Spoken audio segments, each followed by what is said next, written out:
I called my daddy in Greenville, South Carolina, and said, Daddy, I'm going to MC a storytelling concert. Would you like to come down to Charleston and see me MC? He said, I don't know. That depends. Is Donald Davis going to be there? He did. I didn't make that up. Mr. Davis has been part of the storytelling scene for a number of years, and I am new to the festival circuit, and we were appearing at a festival together last year. And it came to my ear that someone said, I like that Tim Lowry, but it takes guts to wear a bow tie. If there's one thing I know, anybody's got plenty of guts, it's Donald Davis. Please welcome my friend, longtime mentor, watched him from a long time back when he had cassette tapes with photocopied little papers inside. Mr. Donald Davis.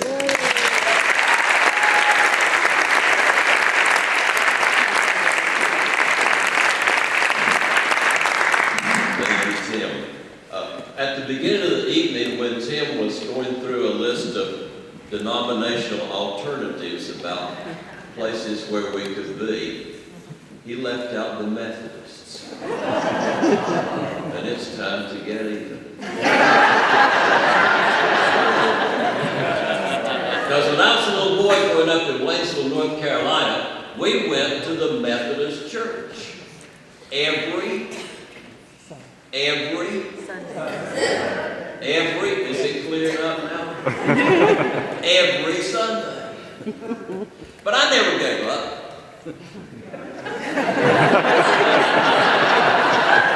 We get up on Sunday morning, we'd sit down and have breakfast, and I'd say, what are we going to do today? And my daddy would say, don't you know what day this is? I'd say, yeah, it's Sunday, there's no school. What are we going to do today?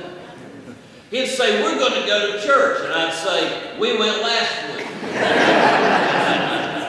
And he'd say, well, we're going to go again, because, you know, if we're not there, they won't really have church. I think, well, let's stay home and give everybody a break. Oh, no. Every Sunday, the day unrolled the same way. We would get up on Sunday morning, and only on Sunday, my mother would fix pancakes for breakfast. And then after that, my little brother Joe and I would take our baths, and we'd start getting ready for church, while my mama would go ahead and cook our Sunday dinner. She would try to get it all ready and then slip it in the refrigerator so that when we finally got home after about 3 semesters of church, we could just pull it out and we'd be ready to eat. And then finally it was time to go, and we'd drive into town, and first we would go to Sunday school. I didn't mind that, because in Sunday school, you got to run around and play and do whatever you want to do. And then when Sunday school was over, here would come the big question. Do we have to stay for big church? And there was only one answer. Yes. Go to the bathroom. I don't need to go to the bathroom, Mama. Go to the bathroom anyway. I've just been to the bathroom. Go again. I can't go again. Try. I can't try, because I knew when we went into big church, you did not leave for anything. I mean, you could have bladder disorders and float out like no end of heart, and you were still going to be there. You were not going to move. I mean, we go to church now, and kids wear grooves in the rug, going back and forth to the bathroom all the way through church. I think, what's wrong with them? We're out there in the back room when the second coming occurs, and they missed it all because they were in the bathroom. But we were only allowed to do 2 things in church: behave. And that was it. Now over there, if you're familiar with the Bible, it's in the 51st chapter of the book of Genesis, where the seats in church were assigned to everybody. We were assigned to to the fourth row from the front on the right. At our church, it would have been right over there. And in our church, it was right beside the stained glass window that had the dead Atkins family's names in it. I can tell you that Bishop James Brenner Atkins died in 1925 because I read that every single. I would always go in that row in the same order. My little brother Joe, who was 2 years younger, he would go in first because Mom and Daddy wanted to keep us as far apart from each other as they could. And then my daddy would come in next, but my daddy was 20 years older than my mom. He had been too old to be in World War II, and he had been a Red Cross first aid instructor. So he knew where every pressure point in the human and he would sit beside my little brother and very gently just rest his arm on my little brother's leg. But if Joe did anything that could be considered untoward, he could for about 2 weeks.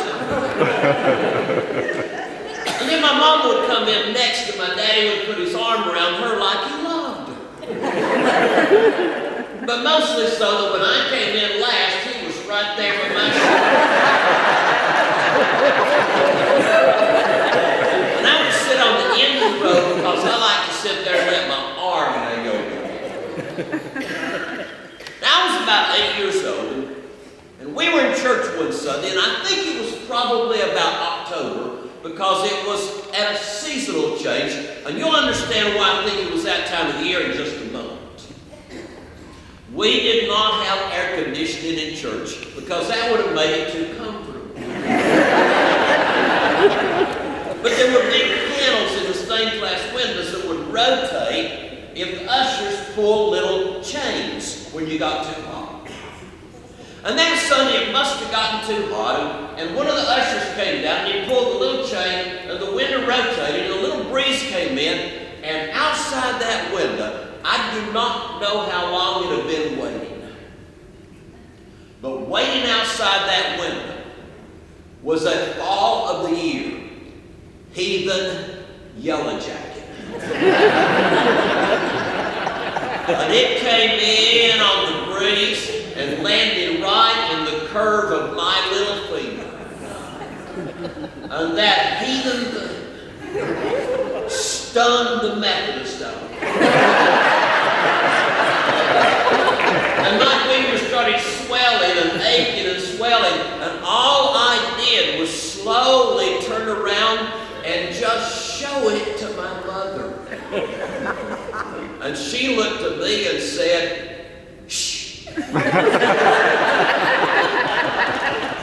said, "I got stung."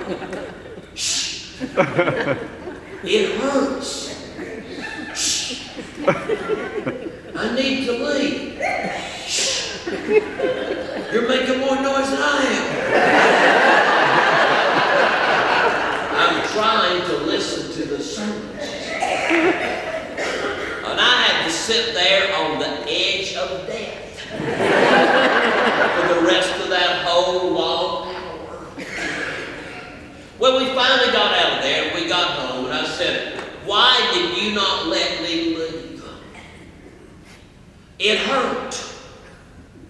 My mother said, "It would have hurt as much if you left as it did if you stayed in there." It didn't make any difference.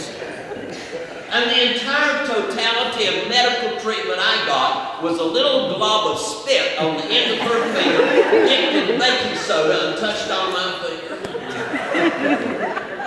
I said, if I'd been allergic, I could have died. She said, "That would have been fine." Because if you had died in church, you might have gone straight to heaven, and that might be your only chance.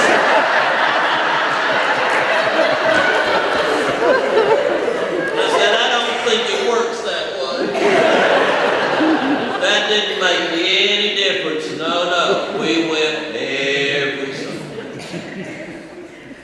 Well, by the time I got to be about 10 years old, I made a very wonderful discovery observing some of the older kids at church. I observed, and then I asked about it, and then I found out, yes, it was really, really true. At our church, when you turn 13, promotion Sunday starting into junior high school, you got to leave your family downstairs and go sit in the balcony with the other kids. And I was just waiting for that time to come. I turned 13 on June the 1st, had to wait all summer. And then September came, school started. We got in there, and I headed toward the balcony, and my mother said, "Where do you think you're going?" I said, to the balcony. She said, "There's not time to get up there and back before church starts." I said, "No, I'm going to go sit up there." She said, "What for?" "Because I'm 13 years old." "What does that have to do with it?" "Because we get to go sit up in the..." There's no we to this. We do not sit in the balcony. I said, "Why not?" She said, "Because of Eddie Weatherby." I said, "What does Eddie Weatherby have to do with it?" She said, "Eddie Weatherby and Jimmy Woodard sit in the balcony. And one Sunday they got into horseplay during the offering. And they dropped the offering plate off of the edge of the balcony, and it hit Dr. Nick Medford right in the top of his bald head, and you could still see the dent in his head." And I said, "That doesn't have anything to do with me." And my mom had just said, "Well, I think it does." And that was the end of it. And that's when I knew when nobody else sat on our road. Because God was saving it for our wives and children when they were going to get to move there. Well, that year rolled along, and we got up to about December. I know for sure it was December. We were there in church, and we had a new preacher, Mr. Brendall. Mr. Brendall had very thick glasses, and my daddy's nickname for him was Old Push-Up. See, he couldn't see very far, and he wrote out his sermons, and he read them. So that when it was time for him to preach, he'd get in push-up position. And then he'd go down and read a little bit, come up and say that.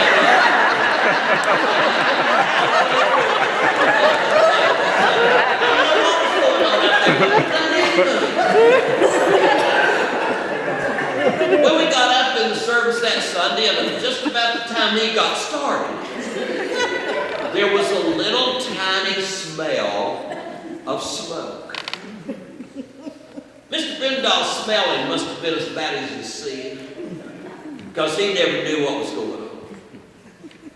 And all of a sudden, down along the baseboard of the side aisle, little wisps of smoke began curling up out of it. And all of a sudden, right in front of us, that's where the Hammocks were assigned. Frank and Doris, Dr. and Dr. Hammock, they were both doctors. They gathered up their 3 children and they left because they knew they were essential.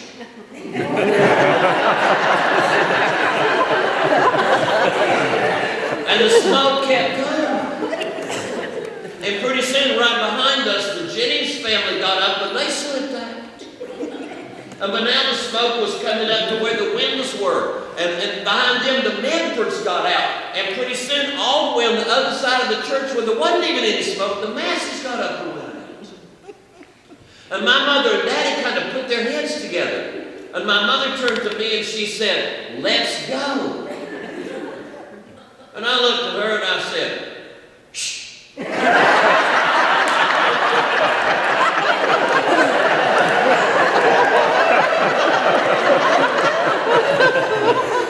She said, "Something is burning." Shh. "There's a fire somewhere and we need to leave." Shh. I'm trying to listen to the sermon.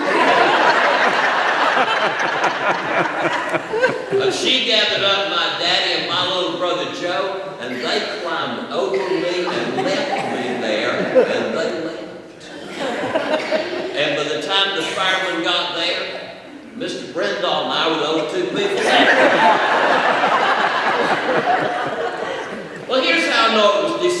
because what the firemen discovered was that down below in an old storage room that had once been a Sunday school room, they were pulling out the Christmas decorations. And in that room was an old open flame gas heater. And the boxes had been left piled up way too close to it. It was not really even fire. It had just turned everything into black cardboard and smoke. And everything was okay. Until we got home. And then you would have thought my mama stepped on a nail and missed her tetanus shot.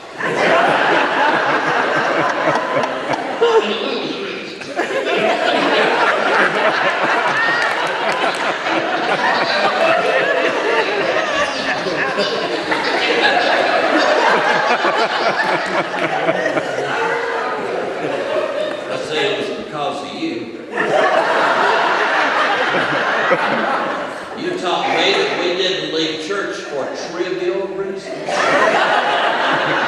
I listened to my mother. And I paid attention. And I stayed in. My mother said, if it had been a real fire, we could have died. And I said, that would have been fine. Because if we had all died, we might have all gone to heaven. And that might be our own.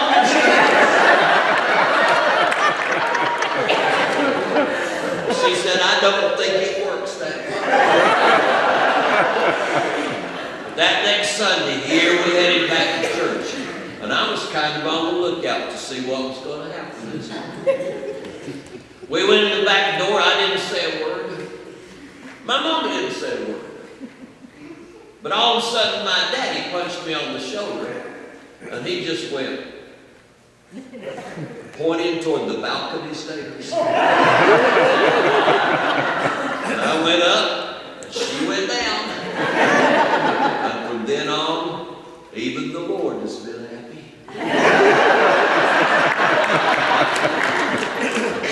Now, if you'll come back tomorrow, we don't care whether you sit downstairs or upstairs. And if you get bee stung, you can leave. And if you need to go to the bathroom, you can leave. If you need a drink of water, you can leave. Or if you just want to sit with somebody beside your mama, you can leave. But please come back, because we're just barely getting started. And all of us are looking forward to such a wonderful weekend. We thank you so much for being here tonight.